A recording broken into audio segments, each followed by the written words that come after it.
Dito nakatanim sa gilid ng kanal ang kakao.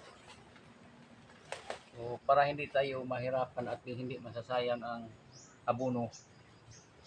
So, yung mag-abono, lagyan natin ng plastic bottle, parang imbudo. Dito natin idaan ang abono.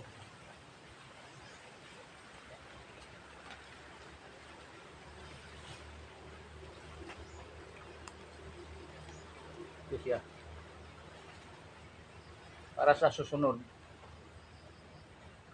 dito natin ilagay ang abono. Binutasan ko yung lupa para diretso ang abono kapag maglagay tayo. Ito ang teknik kapag nasa tagilid na lugar ang tanim.